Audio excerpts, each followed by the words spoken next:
ऐसी वीडियो रोज देखने के लिए आप मेरे वीडियो को लाइक करें, इस पे कमेंट करें और अपने दोस्तों के साथ शेयर करें। और हाँ, अगर आप इस चैनल पे नए हैं तो इसे सब्सक्राइब करना ना भूलें। यह कहानी है एक लड़की को देखा तो पार्ट 2 का 1586 से आगे की कहानी। तो चलिए देर न करते हुए हम इस कहानी को फिर से शुरू करते हैं। अनिका मुस्कुराकर कहती है, नहीं नहीं, कोई शौक प्लान नहीं किया है, पक्का सिर्फ सरप्राइज ही है। अब भूमिका मुस्कुराकर कहती है, फिर ठीक है, तुमने जो कहा वह हो जाएगा, लेकिन यह बताओ कि हमारे पास कितना वक्त है। अनिका कहती है, सिर्फ 1 हफ्ता, और तुम यह भी समझ सकती हो कि 1 हफ्ते से भी कम है। अब भूमिका अपनी दोनों बाहें अनिका के गले में डाल देती है और उससे चिपक जाती है। फिर कहती है, तुम कितनी अच्छी हो, कितनी अच्छी न्यूज दी है। अब मेरे कई दिन खुशी में ही बीतने वाले हैं। इस रोज रोज की चिप चिप के बीच कुछ उत्सव तो होना ही चाहिए था, ताकि मूड फ्रेश रहे। अनिका भूमिका के दोनों हाथों पर अपने हाथ रखते हुए कहती है, तुम कहो तो तुम्हारी भी सगाई साथ ही में कर दें। यह सुनते ही भूमिका अपनी दोनों बाहें अनिका के गले से निकाल लेती है और उसे झूठी नाराजगी दिखाते हुए कहती है, जो काम करने बैठी हो उसी पर फोकस करो, अपने ध्यान को ज्यादा इधर उधर मत भटकाओ। अब अनिका मुस्कुराकर कहती है, अच्छा ठीक है, मत करो सगाई, लेकिन कम से कम कौटिल के लिए भी इस फंक्शन में पहनने के लिए ड्रेस फाइनल करने का काम तो कर ही सकती हो ना। अब भूमिका फिर से मुस्कुराकर कहती है, वह तुम मुझ पर छोड़ दो, यह हो जाएगा। तुम कहो तो तुम्हारे और रोहित के लिए भी मैं ही ऑर्डर कर दूंगी। अब अनिका कहती है, नहीं नहीं, उसकी जरूरत नहीं है, जितना कहा है बस उतना ही कर लो। वहीं दूसरी तरफ ओंकार के कमरे में मारवा हाउस। सनी ओंकार के कमरे से दौड़ता हुआ और हड़बड़ाता हुआ पहुंच जाता है। उसके कमरे का दरवाजा खोलने की तेज आवाज होती है। ओंकार चौंक कर उसी ओर देखने लगता है और वहां पहुंचकर हाँफता हुआ ओंकार से कहता है, भाई, भूमिका दीदी वापस आ चुकी है। मेरा मतलब है कि प्रीति भी वापस आ चुकी है। यह सुनते ही ओंकार के चेहरे पे खुशी दिखाई देने लगती है। वह अपनी जगह से उठकर खड़ा हो जाता है और कहता है, कब? तुमने कहाँ देखा? सनी कहता है, मैंने नहीं देखा, मैंने सिक्योरिटी गार्ड को बोला था कि उनके आते ही मुझे इन्फॉर्म कर दे, बस उसी ने मुझे फोन करके बताया है। मैं तुम्हें बताने के लिए आ ही रहा था कि मैंने उन सभी को मीटिंग हॉल की तरफ जाते हुए देखा। बस तब से वहीं पर खड़ा होकर इंतजार कर रहा था कि कब मीटिंग खत्म हो जाए और मैं आकर तुम्हें बताऊं। ओंकार कहता है, मतलब प्रीति अपने कमरे की तरफ गई है? सनी कहता है, हाँ भाई, जाओ जाओ, जल्दी जाकर मिल लो। ओंकार बिना किसी देरी के सनी को वहीं छोड़कर अपने कमरे से बाहर निकल पड़ता है और सीधा प्रीति से मिलने पहुंच जाता है। दरवाजे पर पहुंचने के बाद वह उसे खोलने की कोशिश करता है, लेकिन दरवाजा अंदर से लॉक था। अब वह दरवाजे पर नॉक करना शुरू कर देता है, लेकिन प्रीति दरवाजा नहीं खोलती। ओंकार समझ जाता है कि प्रीति अभी बाहर से आई है, जरूर वह चेंज करने या बाथ लेने के लिए बाथरूम में गई होगी। इसके बावजूद वह लगातार दरवाजा खटखटाता ही चला जाता है।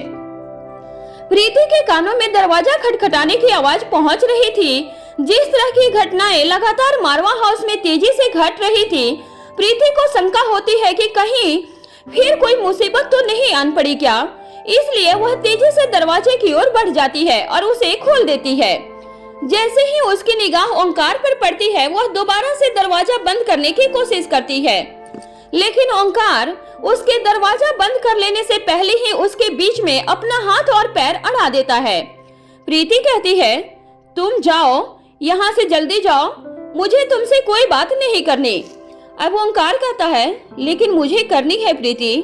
प्रीति जवाब देती है, मैं अभी बहुत बिजी हूँ, जब फ्री हो जाऊंगी तब बता दूंगी।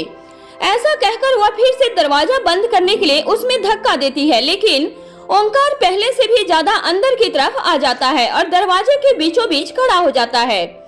प्रीति ओंकार के चेहरे की तरफ देखे बिना ही कहती है, किसी लड़की के कमरे में घुसने का यह कौन सा तरीका है? क्या तुम्हें जरा सा भी मैनर्स नहीं? ओंकार जवाब देता है, नहीं नहीं, मुझे बिल्कुल भी मैनर्स नहीं है, और जब मुझे मैनर्स ही नहीं है तो फिर मैं यहाँ खड़ा होकर तुम्हारे दरवाजे को खोलने का इंतजार क्यों कर रहा हूँ? मुझे तो अंदर आ ही जाना चाहिए। ऐसा कहकर वह दरवाजे पर तेज धक्का देती है। प्रीति को ओंकार से इस तरह के व्यवहार की बिल्कुल भी अपेक्षा नहीं थी। यही वजह थी कि वह बिल्कुल भी संभल कर खड़ी नहीं थी, जिसकी वजह से प्रीति का बैलेंस बिगड़ जाता है और वह पीछे की तरफ गिरने लगती है। ओंकार तेजी से आगे बढ़कर प्रीति का हाथ पकड़ लेता है। प्रीति गिरने से तो बच जाती है, लेकिन घूरकर ओंकार को देखती है। इससे पहले कि प्रीति कुछ कहती, ओंकार झट से कमरे का दरवाजा बंद कर लेता है और उसे अंदर से लॉक कर लेता है। फिर जाकर प्रीति के बेड पर बैठ जाता है। वह अपना सिर बेड के सिरहाने से लगा लेता है और पैरों के सामने की ओर सीधा करके बड़े ही रिलैक्स मोड में दिखाई देता है। प्रीति गुस्से में ओंकार को घूरती है, लेकिन ओंकार ऐसी प्रतिक्रिया देता है जैसे इससे उसे कोई फर्क नहीं पड़ रहा है। और फिर वह प्रीति की तरफ देखकर प्यारी सी मुस्कान देता है। अब प्रीति गुस्से में ओंकार से कहती है, अच्छी बात है, तुम यहीं रहो, मैं ही बाहर चली जाती हूँ। ऐसा कहकर प्रीति जैसे ही दरवाजे की ओर बढ़ती है, ओंकार झट से अपनी जगह से खड़ा होता है और जाकर पीछे की तरफ से ही प्रीति के कमर में हाथ डाल देता है। फिर पीछे की ओर से ही उससे कसकर चिपक भी जाता है। ओंकार के इस स्पर्श से प्रीति का कलेजा धक करके रह जाता है। एक पल के लिए उसकी सांस रुक जाती है, धड़कन थम सी जाती है और फिर पहले से भी कहीं ज्यादा तेजी से दौड़ने लगती है। खून का दौरा भी पल भर के लिए रुककर और भी ज्यादा तेज गति से दौड़ने लगता है। प्रीति अपने पेड़ों और सीने में अजीब सी गुदगुदी महसूस करती है, जो तेजी से उसके कंठ और कानों के पास तक पहुंच जाती है और फिर मस्तिष्क में अजीब सा मीठा प्रभाव छोड़ती है। ओंकार प्रीति के गालों से अपने गालों को लगा लेता है और आंखें बंद कर लेता है। प्रीति को और भी ज्यादा जकड़ते हुए कहता है, जब तक तुम मुझे यह नहीं बताओगे कि मेरा कसूर क्या है, तब तक मैं यहाँ से हिलने वाला नहीं हूँ। वहीं दूसरी तरफ मारवा हाउस मीटिंग हॉल से बाहर निकलने के बाद चिराग मेहता रोहित को आदित्य पराशर से हुई बातचीत के बारे में बताता है। रोहित चिराग को जवाब देते हुए कहता है, चिराग, अब वह हमारे होने वाले रिश्तेदार हैं, उनके साथ वैसा ही व्यवहार किया जाए जैसा किया जाना चाहिए, लेकिन मैं पहले एक बार इस बारे में सनी से बात करना चाहता हूँ। अब चिराग पूछता है, क्या कल की मीटिंग को आगे के लिए पोस्टपोन कर दें? रोहित कहता है, नहीं नहीं, हमें बहुत कम वक्त में काफी काम निपटाने हैं, देरी ठीक नहीं होगी, उन्हें आने दो। और हाँ, शाम के वक्त मारवा हाउस में मीटिंग रखो, उससे पहले मैं सनी से बात कर लूंगा। तुम एक काम करो, सनी के माता पिता को भी कल शाम मिलने के लिए बुला लो, उनसे कहो कि मैं मिलना चाहता हूँ। अब चिराग कहता है, जी सर। ऐसा कहने के बाद चिराग मेहता वहाँ से रवाना हो जाता है। वहीं दूसरी तरफ मारवा हाउस में सनी के कमरा। सनी झूमते हुए अपने कमरे में पहुँचता है। उसका पूरा ध्यान अपने फोन पर था। दरवाजे से अंदर आने के बाद वह धीमे धीमे कदमों से आगे बढ़ता है और फिर एक जगह पर जाकर रुक जाता है। फोन पर कुछ टाइप करने के बाद वह अपने फोन को स्लीपिंग मोड में डालता है और उसे बिस्तर पर फेंक देता है। अभी तक उसके अपना चेहरा उठाकर एक बार भी अपने कमरे में चारों तरफ नहीं देखा था, लेकिन जैसे ही वह 2 कदम आगे बढ़ता है, अचानक से उसे महसूस होता है कि वहीं सोफे पर कोई मौजूद है। जब वह जैसे ही अपनी गर्दन घुमाता है तो एक पल के लिए दंग रह जाता है और उसके मुंह से अटकते हुए निकलता है, रोहित भैया, आप यहाँ। रोहित अपने एक पैर पर दूसरा पैर चढ़ाकर अपने कमर को बैक रेस्ट से लगाकर बड़े ही रिलैक्स मोड में बैठा हुआ था। उसने अपने एक हाथ को भी बैक रेस्ट पर ही रखा हुआ था और सनी के कमरे में आने का इंतजार कर रहा था। अब सनी खुद को संभालते हुए मुस्कुराकर आगे कहता है, कुछ काम था तो आप मुझे कह देते, मैं आपके पास आ जाता। अब रोहित बोलता है, क्या मैं यहाँ नहीं आ सकता? सनी मुस्कुराते हुए कहता है, यह कैसी बातें कर रहे हैं भैया आप ही का घर है, आप ही का कमरा है, आप कभी भी कहीं भी आ सकते हैं। मैं तो बस यह कह रहा था कि मुझे कह देते तो आपको परेशान नहीं होना पड़ता। इतना कहने के बाद सनी बिल्कुल खामोश हो जाता है। वह समझ नहीं पाता कि उसे आगे क्या कहना चाहिए। वह रोहित के बोलने का इंतजार करने लगता है। कुछ पल यूं ही अपनी जगह पर खड़े रहने के बाद उसे रोहित का इशारा मिलता है। रोहित उसे अपने सामने सोफे पर बैठने का इशारा करता है। सनी चुपचाप बैठ जाता है। अब रोहित कहता है, क्या तुम मुक्ता पराशर को जानते हो? सनी हैरान होते हुए सिर्फ इतना ही बोल पाता है, मुक्ता। इसके आगे सनी के मुंह से कुछ नहीं निकलता। रोहित उसकी तरफ देखता रहता है, लेकिन फिर भी सनी कुछ नहीं कहता। तब रोहित गहरी लंबी सांस लेता है और फिर से कहता है, हाँ हाँ, मैं मुक्ता के बारे में ही पूछ रहा हूँ। अब सनी घबराते हुए धीरे धीरे अटक अटक कर आगे कहता है, हाँ भैया, वह हमारी कॉमन फ्रेंड है। अभी कुछ दिन पहले से ही हम एक दूसरे को जानते हैं। अगर आप कहेंगे तो हम में से कोई भी उससे नहीं मिलेगा। फिर एक पल रुककर पहले की तरह अटकते हुए आगे कहता है, क्या कुछ हुआ है क्या भैया? जिस तरह से अचानक रोहित बिना किसी इन्फॉर्मेशन के सनी के कमरे में चला गया था, सनी को पूरा विश्वास हो गया था कि जरूर कहीं न कहीं कुछ न कुछ गड़बड़ जरूर है। इस तरह अचानक से रोहित का आ जाना किसी खतरे की घंटी से कम नहीं था। डर से सनी के दिमाग में काम करना बंद कर दिया था। वैसे भी बीती रात का वाकया उसके दिमाग में एकदम ताजा था। अब रोहित गहरी लंबी सांस लेता है और अपनी जगह से खड़ा हो जाता है। फिर कुछ कदम आगे चलते हुए कहता है, अच्छा, तो वह तुम्हारी कॉमन फ्रेंड है? मुझे लगा कि तुम्हारी खास फ्रेंड है। अब सनी कहता है, नहीं भैया, ऐसी कोई बात नहीं है, कुछ भी खास या अलग नहीं है। मैंने कहा ना, अगर आप कहेंगे तो हम में से कोई भी कल उससे नहीं मिलेगा। मैं उससे साफ साफ मना कर दूंगा कि मारवा हाउस आने की कोई जरूरत नहीं है। अब रोहित सनी की तरफ पलटते हुए कहता है, ओहो, तुम्हें यह भी पता है कि वह कल मारवा हाउस आने वाली है? तब तो तुम्हें यह भी पता होगा कि वह मारवा हाउस क्यों आने वाली है।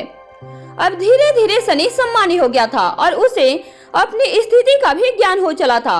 रोहित के अंतिम वाक्य से सनी को यह बात स्पष्ट हो जाती है कि रोहित मुक्ता के मारवा हाउस आने की खबर के बारे में पहले से ही जानता है। अब वह मन ही मन खुद से सवाल करता है, यह कैसे हो सकता है? एक बार सनी रोहित के सवाल पर कुछ नहीं बोलता। वह अपनी जगह से उठ खड़ा होता है और सिर्फ रोहित की तरफ देखता चला जाता है। रोहित ने सनी से कहा, मुझे लगा कि मुक्ता तुम्हें पसंद है, तो हमें इस बारे में आगे सोचना चाहिए। अब तुम बड़े हो चुके हो, जवान हो, अपनी जिम्मेदारियों को समझते हो, तुम्हें एक जीवन साथी की भी जरूरत होगी। मुझे लगा शायद मुक्ता में ही तुम अपना जीवन साथी ढूंढ रहे हो, लेकिन तुमसे बात करने के बाद मुझे ऐसा लगता है कि वह तुम्हें कुछ खास पसंद नहीं है। रोहित की बात सुनकर सनी के चेहरे के भाव बदलने लगते हैं। उसके चेहरे पर खुशी, हैरानी और परेशानी एक साथ दिखाई देने लगते हैं। अब उसे समझ नहीं आता कि अपनी कही हुई बात से कैसे पलटे और रोहित को कैसे बताएं कि उसे मुक्ता बेहद पसंद है। जब सनी के मुंह से शब्द नहीं फूटते, तब रोहित आगे कहता है, उन लोगों की तरफ से मेरे किसी भाई से शादी जैसी बात उठ रही है। मुझे लगा कि मुक्ता तुम्हारी दोस्त है, तो वह तुम्हारे बारे में ही बात कर रहे हैं। हो सकता है कि मैंने ही समझने में गलती कर दी हो। ठीक है, कोई बात नहीं, तुम्हें परेशान होने की जरूरत नहीं है। इसके बाद रोहित आगे बढ़ते हुए सनी के करीब जाता है और उसके कंधे पर हाथ रखते हुए कहता है, उसके साथ दोस्ती रखनी है या नहीं, यह तुम्हारा फैसला है। तुम मेरे भाई हो, मेरी कठपुतली नहीं हो। मुझे इससे कोई एतराज नहीं। हाँ, लेकिन अगर मेरा भाई उसे पसंद नहीं करता तो मैं साफ साफ इनकार कर दूंगा कि हमें यह रिश्ता मंजूर नहीं है। ऐसा कहकर रोहित दरवाजे की ओर बढ़ने लगता है। पीछे से सनी मुड़कर रोहित को जाते हुए देखता है और किसी तरह से अपना एक हाथ आगे करके रोहित को रोकने के प्रयास में बोलने की कोशिश करता है, भैया भैया वाह। लेकिन उसके शब्द इतने धीमे थे कि वह रोहित को रोक नहीं पाते। रोहित मुस्कुराते हुए कमरे का दरवाजा खोलता है और फिर एक पल रुककर बाहर निकल जाता है। उसने सनी के रोकने की कोशिश को भी अपने कानों से साफ साफ सुना था, लेकिन वह जानबूझकर नहीं रुकता। वह देखना चाहता था कि सनी अपनी पसंद के लिए क्या कर सकता है। वह सिर्फ उसे पसंद करता है या प्यार जैसा भी कुछ है उसके अंदर। वह खुद आगे बढ़कर इस बारे में रोहित से बात कर पाता है या नहीं कर पाता है। सनी से बात करने के बाद और उसके हाव भाव को देखने के बाद रोहित को यह बात बिल्कुल स्पष्ट हो चुकी थी कि उसे आगे क्या करना है। रोहित कमरे से बाहर निकल चुका था और सनी अपनी ही जगह पर बेहाल खड़ा था। वह अब अपने एक हाथ को अपने सिर पर रख लेता है और दूसरे हाथ को अपनी कमर पर, और बेचैन होकर कमरे में इधर से उधर टहलने लगता है और बड़बड़ाते हुए खुद से ही कहता है, यह क्या किया तूने सनी? सामने से चलकर आई हुई किस्मत को तूने अनजाने में ही ठोकर मार दी। अब क्या करेगा? मुक्ता तेरे बारे में क्या सोचेगी? एक तो पहल नहीं करता और उसने पहल की तो तुमने कायरों की तरह मुंह छुपा लिया। फिर खुद को ही समझाते हुए आगे कहता है, अब मुझे समझ में आया कि मुक्ता क्यों मुझसे इतनी मीठी मीठी बातें करती है। मुक्ता मुझ में अपना जीवन साथी देख रही है। फिर खुद को कोसते हुए कहता है, और एक मैं हूँ, सनी मारवा एकदम नालायक है, जिसे इतनी योग्य सुंदर सुशील अच्छी लड़की मिल रही है और मैं सिर्फ भैया से बात तक नहीं कर पाया, जबकि भैया खुद चलकर आए थे यह पूछने के लिए कि मुझे लड़की पसंद है या नहीं है, और मुझे इतनी सी बात समझ में नहीं आई। फिर एक पल के लिए चुप हो जाता है और बेड पर बैठ जाता है। फिर बेड पर ही बैठे बैठे ही हिलने लगता है और खुद से कहता है, सोच सनी, सोच सोच, कुछ तो सोच ले, इससे पहले कि बहुत देर हो जाए कुछ सोच ले। अब मुझे क्या करना चाहिए जिससे कि इस मुसीबत से बाहर निकला जा सके? मुक्ता जैसी लड़की बार बार नहीं मिलती। किस्मत ने खुद जहमत उठाई है और तेरे दरवाजे पर दस्तक दी है। मूर्ख सनी, उसके मुंह पर दरवाजा बंद नहीं किया जाता है बल्कि दोनों हाथों से स्वागत किया जाता है। इसके बाद वह अपने दोनों हाथ अपने माथे पर रखकर चेहरे को ऊपर की ओर उठा लेता है और मुंह से आवाज निकलता है, आह, क्या करूं, मुझे समझ में नहीं आ रहा है, मैं क्या करूं? अब खुद से ही कहता है, रोहित भैया को देखते ही तुझे क्या हो जाता है सनी? इतना डरने की भी क्या जरूरत है? क्या वह तुझे खा जाएंगे? तेरे भैया ही तो हैं, तेरे बारे में अच्छा ही सोचते हैं, तेरे बारे में जो भी फैसला लेंगे अच्छा ही लेंगे। एक छोटा सा सवाल ही तो पूछा था उसने, उसके लिए इतना घबराने की क्या जरूरत थी? देख, अब तेरी घबराहट ने कर दिया ना सब उल्टा पुल्टा। फिर अपनी जगह से उठकर खड़ा हो जाता है और मन ही मन सोचता है, जब अपना दिमाग काम न करे तब दोस्तों के दिमाग की मदद ले लेनी चाहिए। और फिर मेरा दोस्त इस वक्त मेरे बेहद नजदीक है, मुझे तुरंत जाकर ओंकार से बात करनी चाहिए, और उससे भी बात ना बने तो मुझे जाकर प्रीति से बात करनी चाहिए। ओंकार के पास इसका हल ना भी हो, लेकिन प्रीति के पास मेरी समस्या का कोई ना कोई हल जरूर होगा। इस वक्त सनी के अंदर ऐसा तूफान मचा हुआ था कि ना वह कुछ सोच पा रहा था और ना ही अपनी परिस्थिति पर ठीक से दुखी हो पा रहा था। इस पल में उसकी भूख, प्यास, नींद, चैन सब कुछ पूरी तरह से गायब हो चुका था। जब अचानक से किसी की लॉटरी निकल पड़े तो इस तरह असहज होना स्वाभाविक ही है। वहीं दूसरी तरफ मारवा हाउस में प्रीति के कमरे में ओंकार प्रीति से इस तरह लिपट गया था जैसे किसी कली की नाजुक गुलाबी पत्तियों को खुद में छुपाने के लिए बाह्य दल की हरी पत्तियां उस पर लिपटी हुई रहती है। इस पल की तीव्र मीठी अनुभूति के कारण प्रीति के मुंह से शब्द नहीं निकलते हैं। 2 पल लगातार कोशिश करने के बाद वह किसी तरह बोलती है, मैंने तुम्हें पहले ही बता दिया है कि क्या वजह है। अब ओंकार कहता है, साबित करो कि तुम जो कह रही हो वही सच है। अब प्रीति खुद को ओंकार से छुड़ाने की कोशिश करती है और जवाब देती है, सच को साबित नहीं करना पड़ता। इस पर ओंकार अपनी पकड़ को और मजबूत करते हुए कहता है, तुम्हें पता है ना तुम किस देश में रहती हो? भारत में सच को भी साबित करना पड़ता है। क्या तुम मूवी नहीं देखती? सामान्य तौर पर नेत्रहीन लोगों के सेंसेस बहुत तेज काम करते हैं, पर हमारे यहाँ के अंधे कानून के सेंसेस भी नहीं है। सब कुछ थाली में परोस कर दे देना पड़ता है। बस समझ लो कि इस वक्त मैं भी वही हूँ। प्रीति समझ जाती है कि ओंकार से छूट पाना सामान्य ताकत के आधार पर संभव नहीं है, इसलिए वह ट्रिक से उसके बाहों से खुद को बाहर निकाल लेती है। इस पर ओंकार को काफी हैरानी होती है कि उसके नाजुक से दिखने वाली प्रीति ने खुद को ओंकार की पकड़ से कैसे निकाल लिया। अब ओंकार नाराजगी दिखाते हुए प्रीति से कहता है, वाह, तो अब वह तुम्हें यह सभी सिखा रहा है? प्रीति हैरानी से पूछती है, कौन वह? ओंकार कहता है, वही। प्रीति चिढ़ते हुए फिर पूछती है, कौन वही? ओंकार जवाब देता है, वही जिसके साथ तुम मुझसे भी ज्यादा रहती हो। प्रीति गुस्से में ऊंची आवाज करते हुए पूछती है, किसके साथ रहती हूँ मैं, थोड़ा बताओगे? अब ओंकार बड़े ही आराम से आगे कहता है, मुझे छोड़ देने के बाद भी तुम जिसके साथ रहोगी वही। अब प्रीति का गुस्सा बढ़ने लगता है और वह अपनी मोटी मोटी आंखों को और भी बड़ा करते हुए ओंकार की तरफ उंगली दिखाते हुए आगे बढ़ती है। फिर उसके नजदीक पहुंचकर यूं ही उंगली सामने की ओर करते हुए कहती है, खबरदार जो मेरा नाम किसी और के साथ जोड़ा तो। ओंकार फिर से बड़े ही आराम से और धीरे से कहता है, जोड़ूंगा, एक बार नहीं बार बार जोड़ूंगा, हर बार जोड़ूंगा, कहो क्या कर लोगी तुम? अब प्रीति और भी ज्यादा गुस्से से चिढ़ते हुए कहती है, मैं तुम्हें। ओंकार कहता है, यह मेमने की तरह मैं क्या कर रही हो, बताओ क्या कर लोगी? जो है सो है, तुम्हारे मानने या न मानने से बदल नहीं जाएगा। वह ओंकार जिसे प्रीति पर खुद से ज्यादा भरोसा था, आज प्रीति पर उंगली उठा रहा था।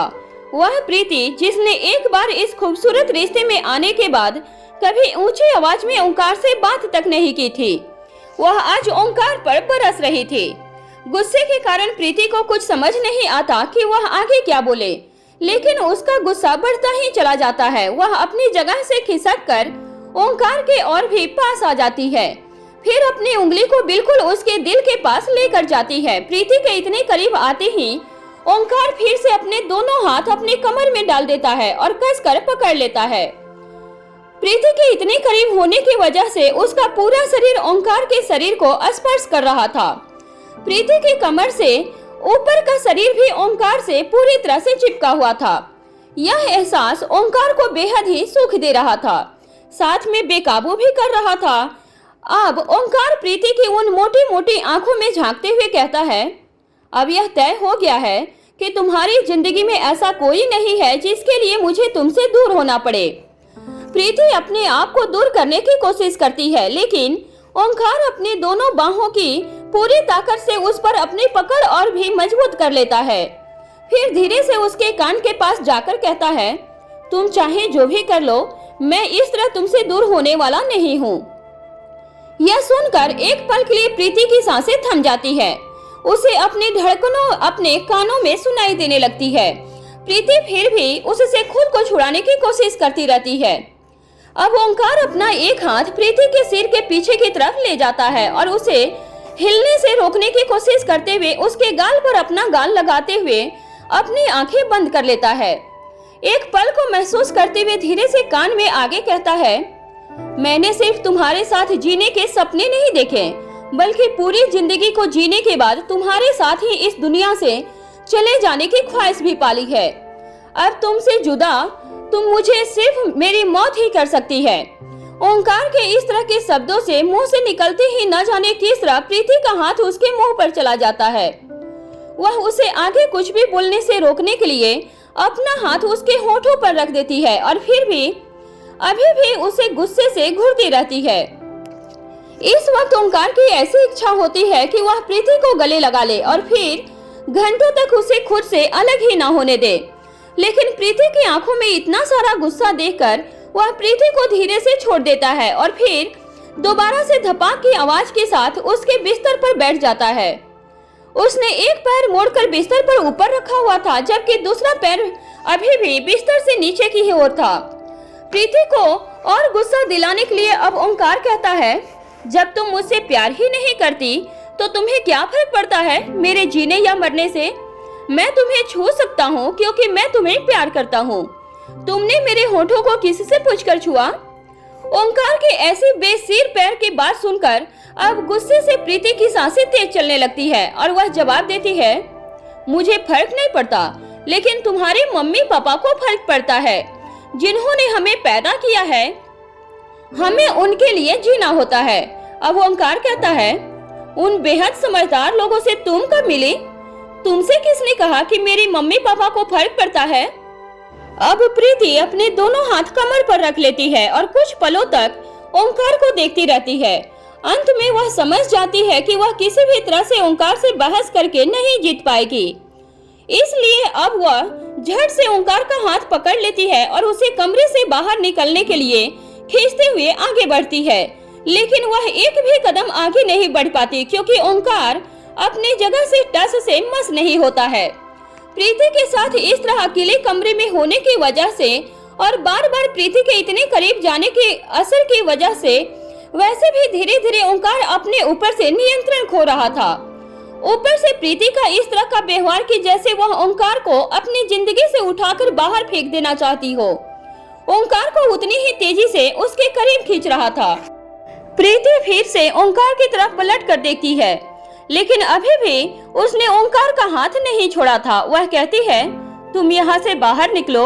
ओंकार जवाब देता है, मैं तुम्हारे इस कमरे से बाद में बाहर निकलूंगा, पहले मुझे अपने दिल से बाहर निकालो और उससे भी पहले तुम खुद मेरे दिल से बाहर निकलो। मेरे दिल पर कब्जा करके तुम मुझे इस तरह कमरे से बाहर नहीं कर सकती।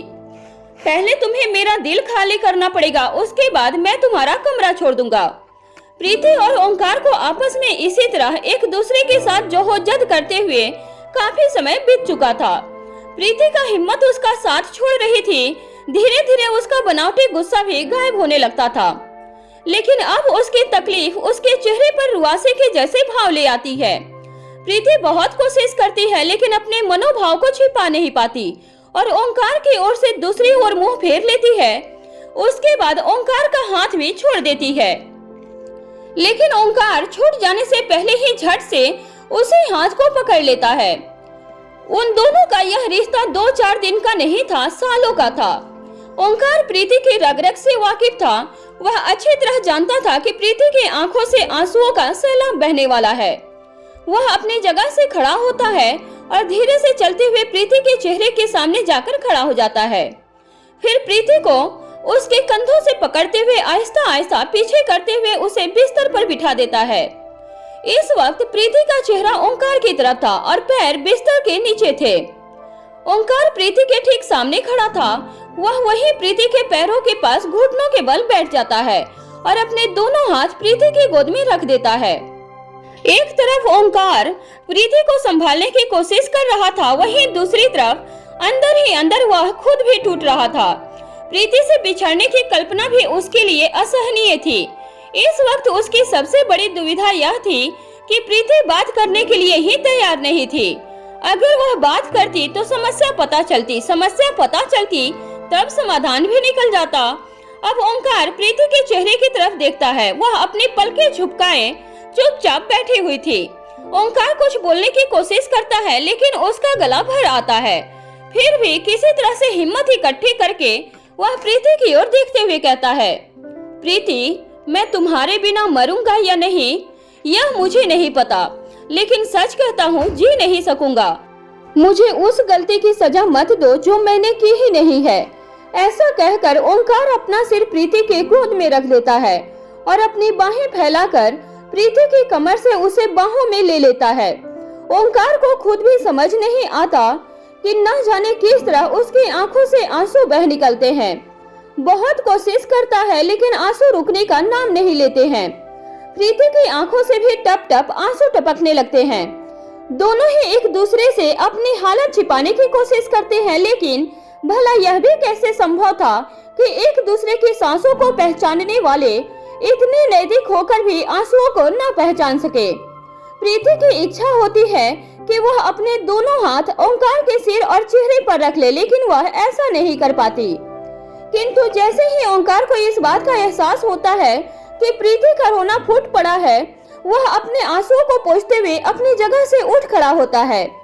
फिर प्रीति के चेहरे को अपने दोनों हाथों में ले लेता है, फिर उसे सीने से लगा लेता है। प्रीति अपने दोनों हाथ ऊपर करके उसे कमर से पकड़ लेती है और फिर बच्चों की तरह फूट फूट कर रोने लगती है।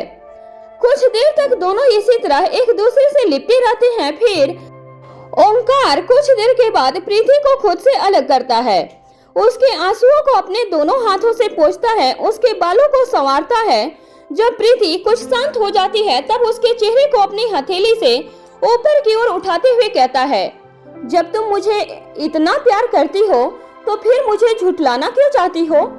प्रीति अपनी जगह से उठ खड़ी होती है और भारी आवाज से कहती है, हमारे लिए यही सही है, हमारा साथ नहीं हो सकता। अब ओंकार अपना एक हाथ प्रीति के चेहरे पे रखते हुए अपनी उंगलियों को प्रीति के बालों में ले जाता है और अपनी उंगलियों को धीरे धीरे चलाते हुए कहता है, मेरे जीवन साथी सिर्फ तुम ही हो सकती हो। मैंने न कभी तुम्हारे अलावा किसी के बारे में सोचा और न ही कभी सोचूंगा। मेरी जिंदगी की खुशी और हर उम्मीद तुम ही हो। बताओ तुम्हारे बिना मेरी जिंदगी कैसे संभव है।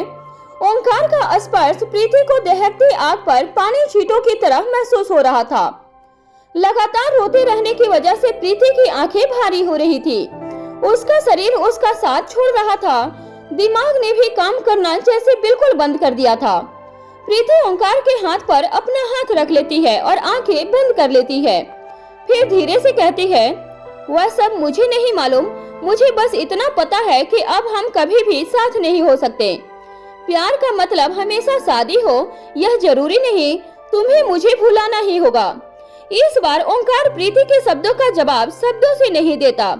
ओंकार का दूसरा हाथ भी प्रीति के चेहरे पर आ जाता है और वह झट से प्रीति के होठों को अपने होठों में ले लेता है। ओंकार की आंखों के किनारे से उसकी तकलीफ आंसुओं की बूंदों के रूप में टपकती हुई दिखाई देती है और वहीं प्रीति की आंखों से भी दर्द आंसू बनकर बह निकलता है।